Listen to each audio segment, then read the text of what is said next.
السلام علیکم ورحمۃ اللہ وبرکاتہ۔ الحمدللہ نحمده ونستعینه ونؤمن به ونتوکل علیہ ونعوذ باللہ من شرور انفسنا وسیئات اعمالنا من يهده الله فلا مضل له ومن يضلل فلا هادي له واشهد ان لا اله الا الله وحده لا شريك له واشهد ان محمدا عبده ورسوله وصلی اللہ علی نبینا محمد وعلی آلہ وصحبہ اجمعین ومن تبعهم بإحسان إلى يوم الدین۔ قال اللہ تبارک وتعالی فی کلامہ المجید، بسم اللہ الرحمن الرحیم، وأذن فی الناس بالحج یأتوک رجالا وعلی کل ضامر یأتین من کل فج عمیق۔ میرے محترم بھائیو، سورۃ الحج کی یہ آیت ہے۔ ترجمہ یوں ہے، آپ لوگوں کے درمیان یہ اعلان کر دیں کہ وہ حج کے لیے آئیں، پیدل چلتے ہوئے یا دبلے اور موٹے اونٹوں پر سوار ہوتے ہوئے، دور دراز راستوں سے۔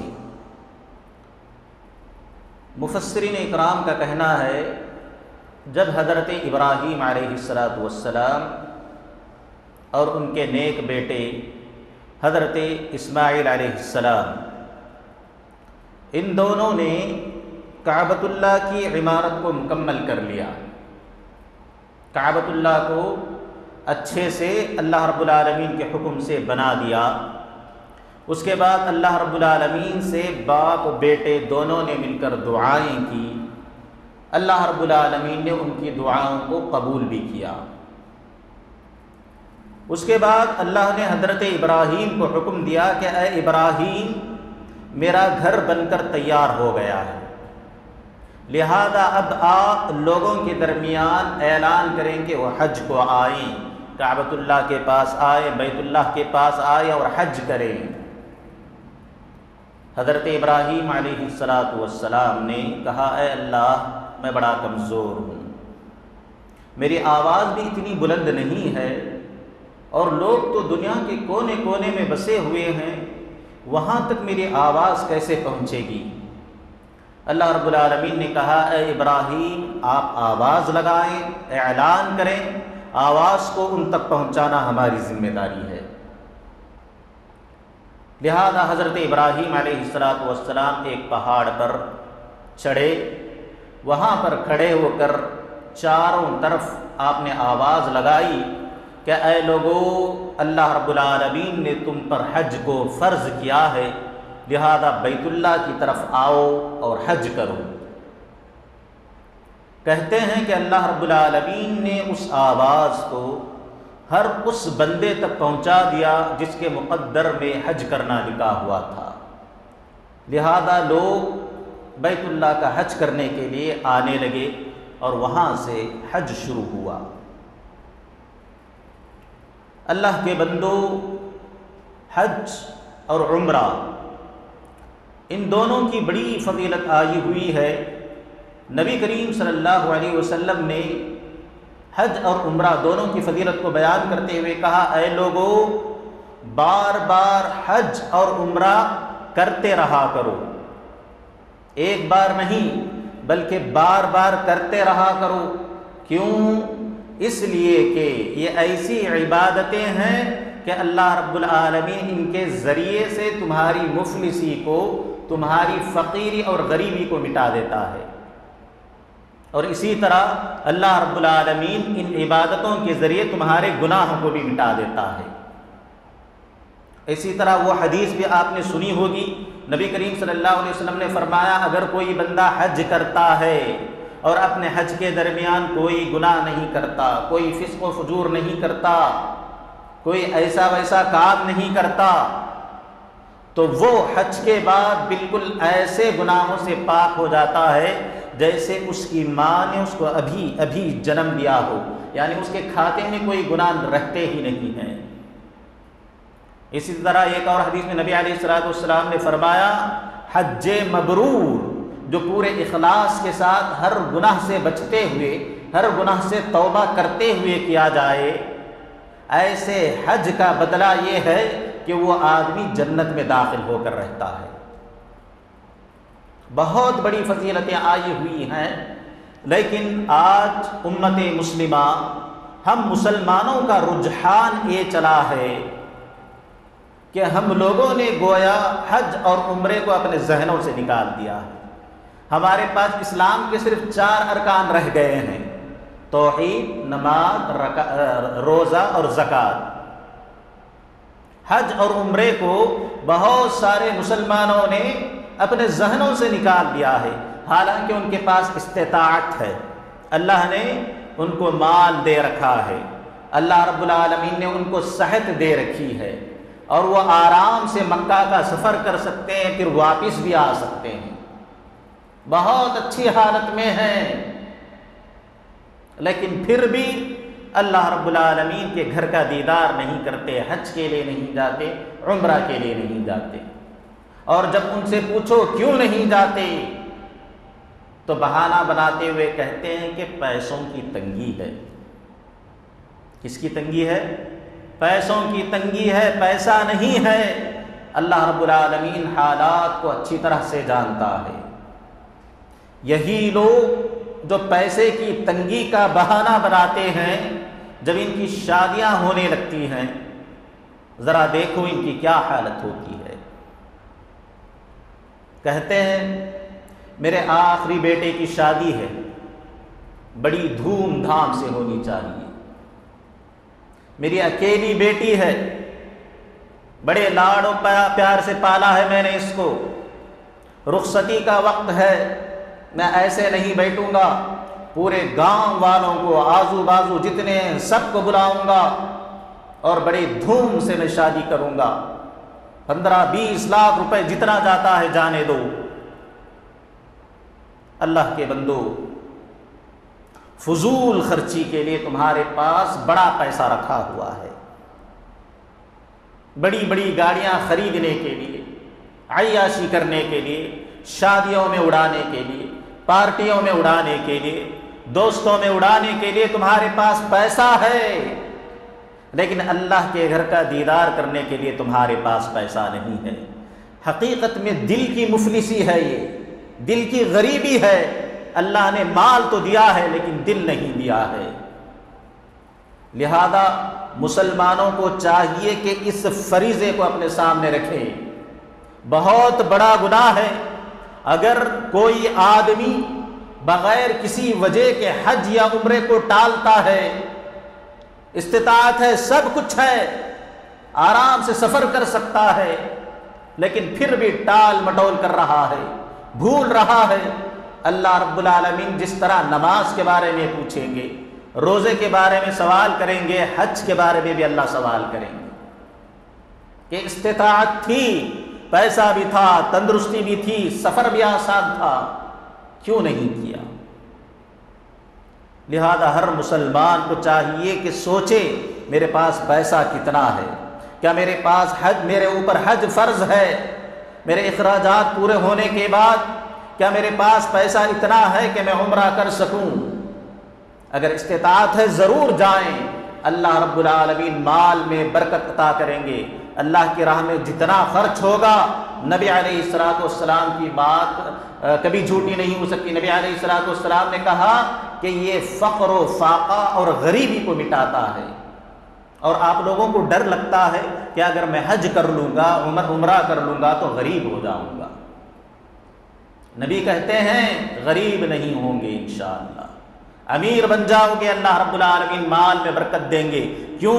کیونکہ وہ پیسہ جو جا رہا ہے غلط جگہ پر نہیں، بلکہ ایک بہترین راستے میں اللہ رب العالمین کے گھر کی طرف جا رہا ہے۔ لہذا اپنے ذہنوں کو صاف رکھیں۔ جس طرح نماز کا اہتمام کیا جاتا ہے، روزے کا اہتمام کیا جاتا ہے، حج اور عمرے کا بھی اہتمام کیا جائے، اس کی طرف دھیان دیا جائے، اور جو مستطیع ہیں ان لوگوں کو ابھارا جائے۔ ضرورت اس بات کی ہے اللہ کے بندو۔ آگے اللہ رب العالمین سورۃ الانبیاء کے اندر ارشاد فرماتے ہیں وَأَيُّوبَ إِذْ نَادَى رَبَّهُ أَنِّي مَسَّنِيَ الضُّرُّ وَأَنْتَ أَرْحَمُ الرَّاحِمِينَ۔ اور ایوب علیہ السلام نے اپنے رب کو پکارا، کہا اے پروردگارا مجھے تکلیف پہنچی ہوئی ہے، اور تو رحم کرنے والوں میں سب سے بہترین رحم کرنے والا ہے۔ اللہ کے بندو، حضرت ایوب علیہ السلام کس چیز میں مشہور ہیں؟ یہ ایوب علیہ السلام کی مثال کس چیز سے دی جاتی ہے؟ صبر۔ حضرت ایوب علیہ السلام کا صبر جو ہے بڑا مشہور ہے۔ اللہ رب العالمین علم میں برکت دے، اللہ رب العالمین علم میں برکت عطا کرے۔ حضرت ایوب علیہ السلام مفسرین اکرام کہتے ہیں بڑے خوشحال نبی تھے۔ اللہ نے کئی بیویاں دے رکھی تھی، کئی اولاد تھے، باغات، زمینیں، جانور، جائیداد، سونا، چاندی، اللہ نے بہت کچھ دے رکھا تھا۔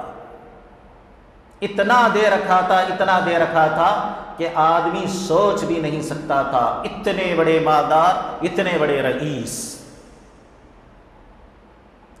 اور تھے بھی ایسے ہی۔ کبھی انہوں نے گھمنڈ نہیں کیا، کبھی اکڑ نہیں دکھائی، کبھی کسی کو حقیر نہیں سمجھا۔ اللہ رب العالمین کی راہ میں لٹاتے جاتے، اللہ کو یاد کرتے، اللہ کا شکر ادا کرتے جاتے۔ اللہ رب العالمین نے چاہا کہ ہم نے ایوب کو مال دے کر، خوشحالی دے کر تو آزما لیا۔ بڑا شکر گزار بندہ ہے ایوب، ذرا اس کے اوپر مصیبتیں ڈال کر دیکھتے ہیں، اس کو پریشانی میں مبتلا کر کے دیکھتے ہیں کہ یہ کیا کرتا ہے۔ تو اللہ رب العالمین نے آزمانے کے لیے حضرت ایوب علیہ السلام کو بیماری میں مبتلا کیا۔ مفسرین کہتے ہیں کہ شیطان نے حضرت ایوب علیہ السلام کے جسم پر پھونک ماری۔ حضرت ایوب علیہ السلام کے جسم پر پھونکا، جس کی وجہ سے ان کی چمڑی پوری خراب ہو گئی۔ ان کو ایک عجیب قسم کی بیماری لگ گئی۔ کہتے ہیں کہ سر سے لے کر پیر تک کہیں پر کوئی بھی جگہ ایسی نہیں تھی جو صحیح سالم ہو، صرف زبان اور دل یہ دونوں محفوظ تھے، جس کے ذریعے حضرت ایوب علیہ السلام اللہ کو یاد کرتے تھے، اللہ کا ذکر کرتے تھے۔ بعض اسرائیلی روایتوں کے اندر یہود و نصارہ سے جو روایتیں ملتی ہیں اس کے اندر عجیب عجیب چیزیں بیان کی گئی۔ ہو سکتا ہے آپ نے سنا ہو، اکثر لوگ شروع میں بہت بیان کرتے تھے اس کو۔ کیا؟ حضرت ایوب علیہ السلام کے جسم میں بہت ہی عجیب قسم کے پھوڑے ہو گئے تھے،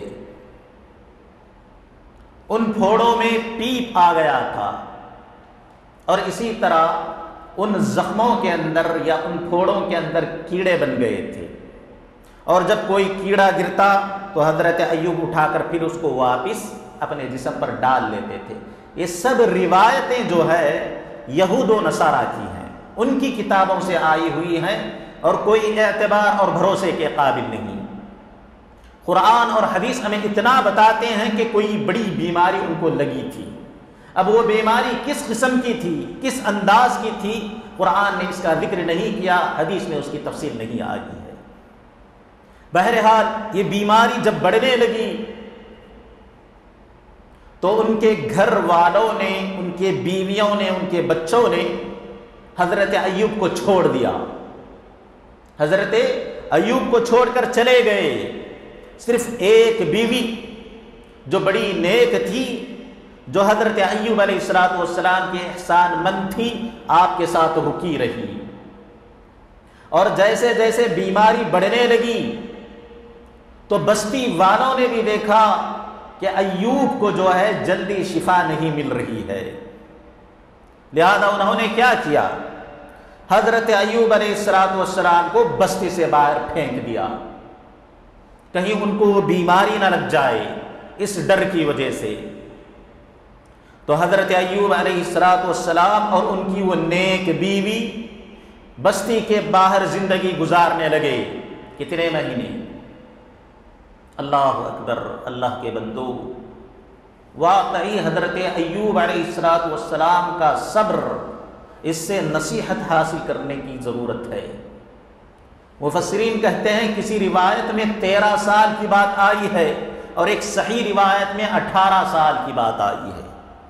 18 سال تک حضرت ایوب علیہ السلام اس خطرناک بیماری میں مبتلا تھے، پریشان تھے، تکلیف کو سہ رہے تھے، لوگوں کے رویے کو، لوگوں کی بدنامی کو آپ نے برداشت کیا، صبر کیا، لیکن کبھی اللہ رب العالمین سے شکایت نہیں کی، کبھی یہ نہیں کہا کہ اے اللہ تو نے مجھے اس بیماری میں کیوں مبتلا کیا، کبھی یہ نہیں کہا کہ اے الہ العالمین یہ پریشانی تو نے مجھے کیوں دی۔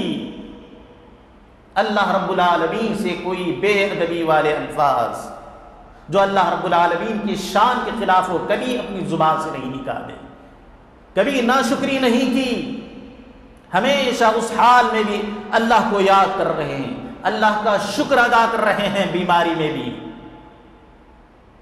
کہتے ہیں ایک مرتبہ ان کی بیوی نے، جو وفادار بیوی تھی، ان سے کچھ غلطی ہو گئی، اور اس غلطی کا ذکر قرآن نے بھی نہیں کیا، حدیث میں بھی نہیں کیا۔ بعض لوگ اس کی وجوہات بیان کرتے ہیں۔ کسی روایت میں آیا ہے کہ انہوں نے روزی کے خاطر، روزی کمانے کی غرض سے اپنی چوٹیوں کو بیچ دیا تھا۔ اسرائیلی روایت ہے، بھروسہ نہیں کیا جا سکتا۔ بہرحال وجہ جو بھی رہی ہو، جب ان کی بیوی سے غلطی ہوئی تو حضرت ایوب نے ناراض ہو کر قسم کھا لی کہ جب میں شفا یاب ہو جاؤں گا تو تمہیں 100 کوڑے لگاؤں گا، اتنی بڑی غلطی ہے تمہاری۔ اور یہ بیوی بڑی نیک تھی۔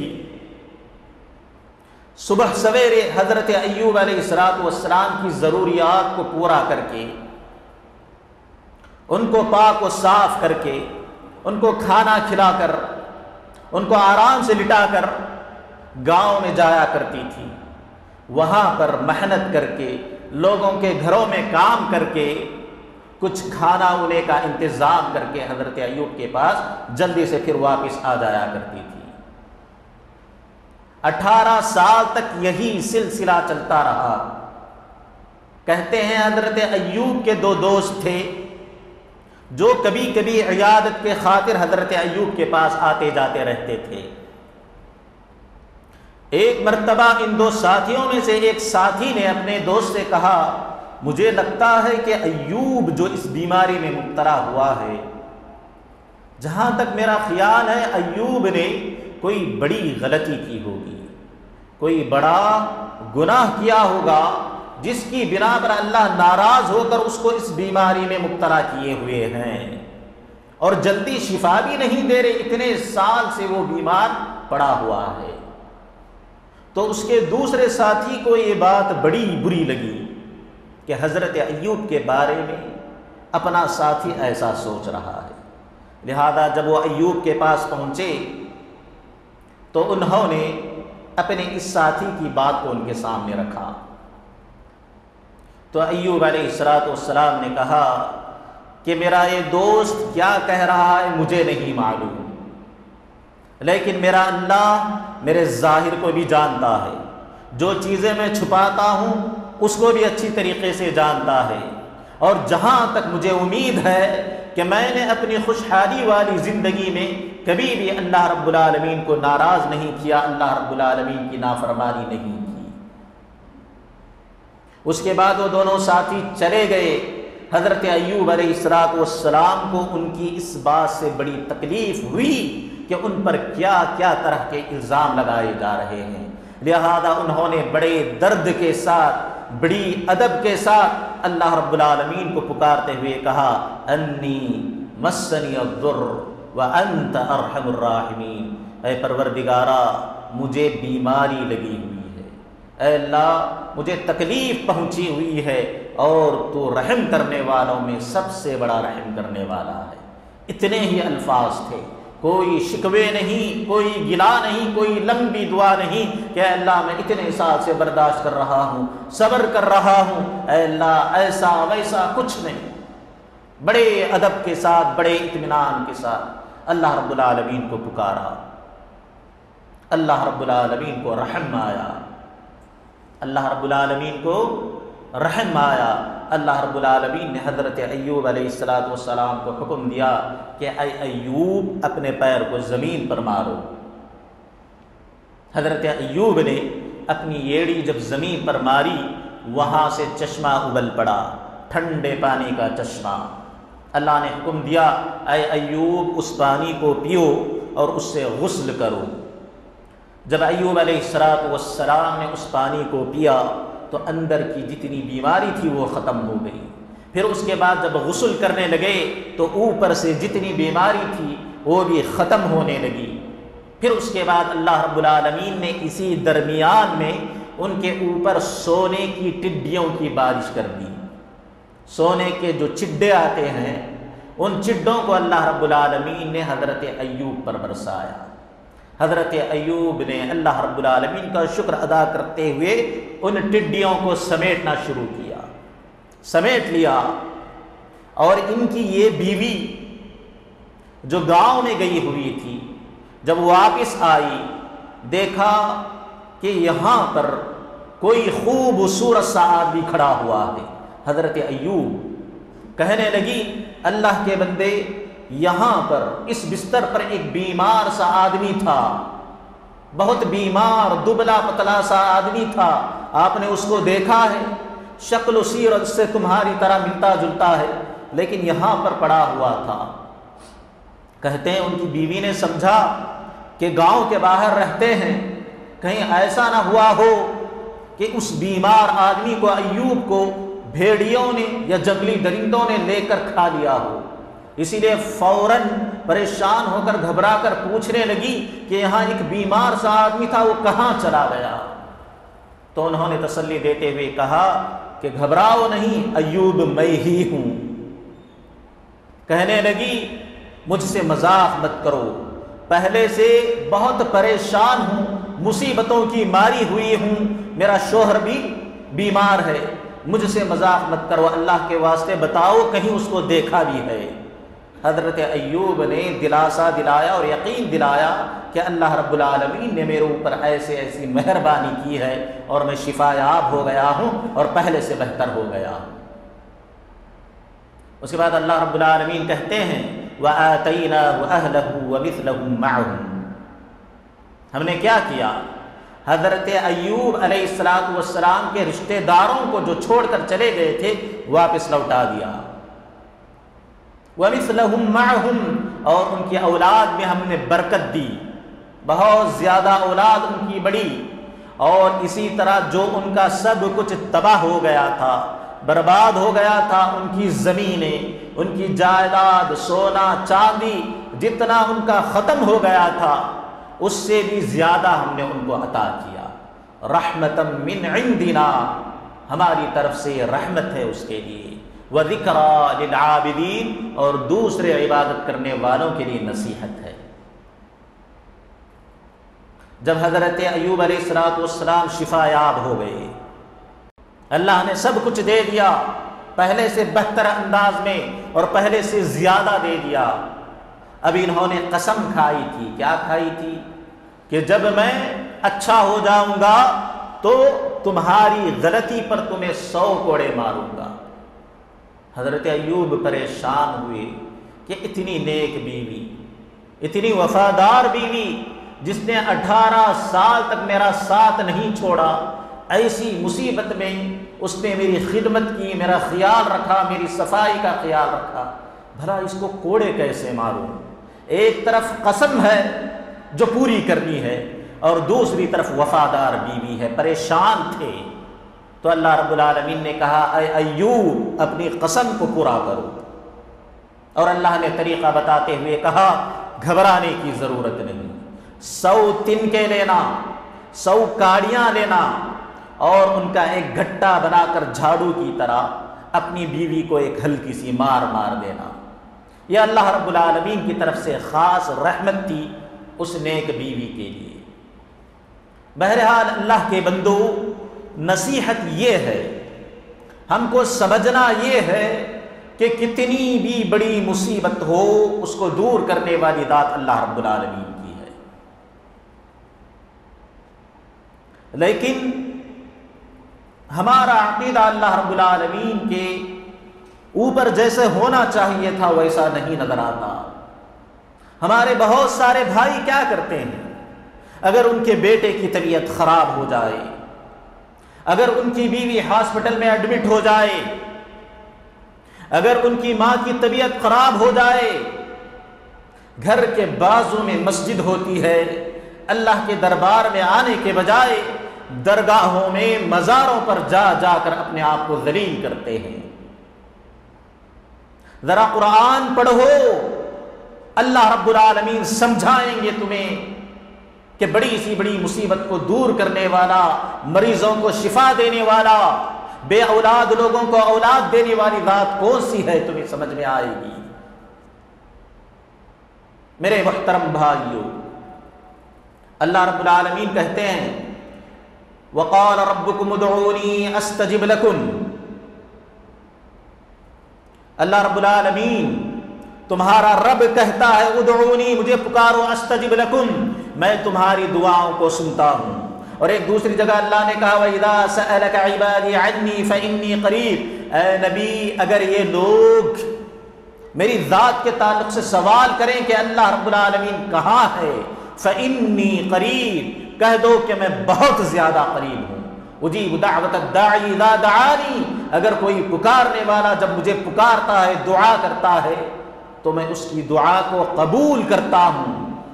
اللہ نے یہ نہیں کہا کہ جب مصیبت آئے، پریشانی آئے، فلاں ولی کے دربار میں چلے جانا، اللہ نے یہ نہیں کہا، کہا ادعونی، پکارو مجھے، ڈائریکٹ پکارو۔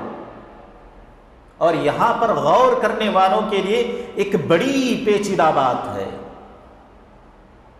قرآن مقدس کے اندر اگر کوئی غور کر کے پڑھے گا آپ کو ایک باریکی نظر آئے گی۔ جب بھی نبی کریم صلی اللہ علیہ وسلم سے لوگ سوال کرتے کسی مسئلے کو لے کر، چاند کے بارے میں لوگوں نے سوال کیا، یسألونک عن الأہلہ قل ہی مواقیت للناس والحج، اللہ نے نبی علیہ السلام کو مخاطب کرتے ہوئے کہا اے نبی آپ جواب دیجئے، اے نبی آپ جواب دیجئے۔ اسی طرح لوگوں نے سوال کیا روح کے بارے میں، یسألونک عن الروح، اے محمد آپ سے لوگ روح کے بارے میں سوال کرتے ہیں، قل آپ کہیے، قل الروح من امر ربی، کہ روح جو ہے میرے رب کا حکم ہے۔ اسی طرح یسألونک عن الجبال، اے نبی یہ لوگ آپ کو پہاڑوں کے بارے میں سوال کرتے ہیں، فقل آپ کہیے، ینسفها ربی نسفا، کہ میرا رب ان کو کیا کرے گا، ان کی جگہ سے اکھاڑے گا اور قیامت کے دن ان کو بکھیر دے گا۔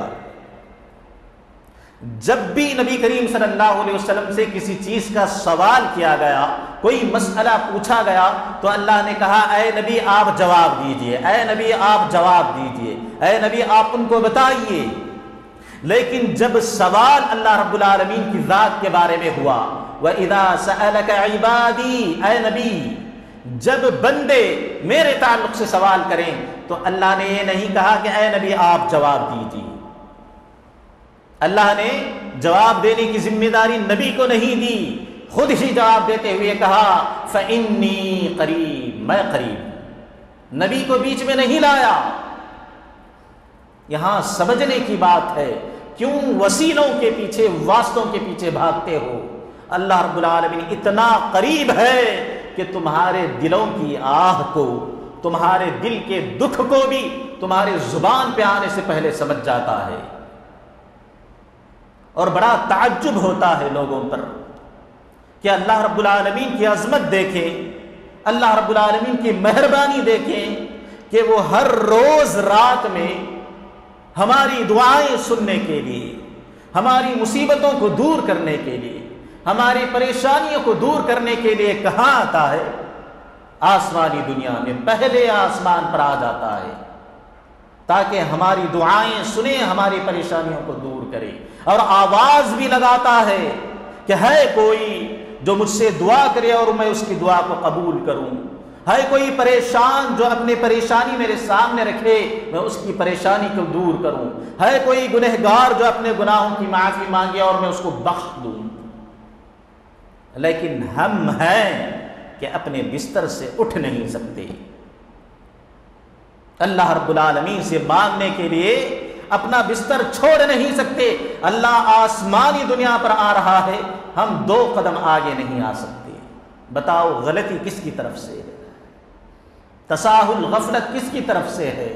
تو اللہ کے بندو، اللہ رب العالمین کی عظمت کو سمجھتے ہوئے اللہ رب العالمین کے سامنے ہاتھ پھیلانے کی ضرورت ہے۔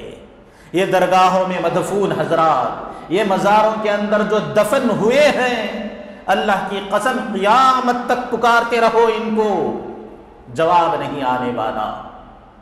اللہ جو زندہ ہے، ہمیشہ سے زندہ ہے اور ہمیشہ زندہ رہنے والا ہے، اس کے دربار میں آ کر مانگو، اور جا کر ذرا مزاروں کا نظارہ کرو، لوگ کیسے دعائیں مانگتے ہیں، اتنا روتے ہیں، اتنا گڑ گڑاتے ہیں، اس قدر جستجو اور دکھ کے ساتھ اس قبر والے سے مانگ رہے ہوتے ہیں۔ اللہ اکبر، اگر اتنا اخلاص، اتنا درد مسجد میں دکھایا ہوتا تو شاید اس کی زندگی بدل گئی ہوتی۔ اور اسی طرح آج کا یہ نیا معاشرہ نئے نئے ولیوں کے پیچھے پڑا ہوا ہے، نئے نئے پیروں کے پیچھے پڑا ہوا ہے، گلی میں فقیروں کی طرح گھومتے ہیں، کئی مہینوں سے نہایا نہیں ہوتا ہے، جسم سے بدبو پھوٹ رہی ہوتی ہے، میلے کچیلے کپڑے، اور سر کے اوپر اتنا میل جمع ہوتا ہے کہ اس میل کی وجہ سے بالوں میں گھیٹیاں پڑی ہوئی ہوتی ہے، اور لوگ کیا کہتے ہیں؟ بڑی پہنچی ہوئی سرکار ہے، بڑا پہنچا ہوا ولی ہے، جتنا گندا ہوگا ان کی نظر میں اتنا پہنچا ہوا ہوگا۔ استغفر اللہ۔ اور اس کے پاس جا جا کر اپنے مسائل حل کراتے ہیں، اس کے ہاتھ کو چومتے ہیں، اور اس کے مرنے کے بعد اس کا ایک مزار بنا دیا جاتا ہے، اس کا کوئی نام رکھ کر اس کی بھی عبادت کی جاتی ہے۔ اللہ کے بندو سوچو، اللہ نے عقل دے رکھی ہے، اللہ نے سر میں بھیجا ڈالا ہے، عقل ڈالی ہے، عقل سے سوچو، جو بندہ زندگی میں تمہارے پیسوں کا محتاج تھا، تم اس کو پیسے دیتے تھے اور وہ اپنی زندگی چلاتا تھا، مرنے کے بعد اتنی طاقت اس کے اندر کہاں سے آئی کہ تمہارے اوپر وہ خزانے لٹانے لگا؟ اپنی زندگی میں خود ہی کئی بیماریوں میں لپٹا ہوا تھا، کینسر تھا، کڈنیاں فیل تھیں، ہارٹ اٹیک تھا، نہ جانے کیا کیا بیماریوں میں پڑا ہوا تھا، اب مرنے کے بعد یہ دوسروں کو شفا دینے لگا۔ مرنے کے بعد زندگی میں اس کو کوئی لڑکی نہیں ملی، شادی نہیں کر سکا، اولاد پیدا نہیں کر سکا، اور مرنے کے بعد اس کے اندر اتنی طاقت کہاں سے آ گئی کہ وہ تمہیں اولاد دینے لگا؟ جہاں عقل استعمال کرنا ہے وہاں پر عقل استعمال کرو۔ فاعتبروا یا اولی الابصار، اے عقل مندو عبرت حاصل کرو، نصیحت حاصل کرو۔ لہذا گزارش ہے کہ ہمیشہ اللہ رب العالمین سے اپنا رشتہ مضبوط رکھیں، جو بھی مصیبت ہو، اگرچہ کہ آپ گنہگار ہوں، دنیا بھر کے گنہگار ہوں، لیکن پھر بھی اللہ رب العالمین کی رحمت سے نا امید نہ ہو، اللہ رب العالمین کے سامنے ہاتھ پھیلائیں، اللہ رب العالمین کی ذات سے اخلاص کے ساتھ دعا کریں۔ اللہ نے وعدہ کیا ہے استجب لکم، تمہاری دعا کو قبول کروں گا، اللہ جھوٹ نہیں بولتے۔ لہذا آگے بڑھنے کی ضرورت ہے، اور مزاروں سے، درگاہوں سے، جھوٹے باباؤں سے کٹتے ہوئے اللہ رب العالمین سے رشتہ جوڑنے کی ضرورت ہے۔ اللہ رب العالمین سے دعا ہے کہ اے الہ العالمین، جانے انجانے میں اگر کوئی خطا ہوئی ہو تو اپنے فضل و کرم سے تم معاف فرما دے۔ اے اللہ ہمارے دلوں میں عقیدہ توحید کو مضبوط کر، اے اللہ جب تک تو زندہ رکھ، توحید کی حالت میں زندہ رکھ، اور جب موت آئے تو اسلام کی حالت میں موت آئے۔ آمین ثم آمین یا رب العالمین۔ السلام علیکم ورحمۃ اللہ وبرکاتہ۔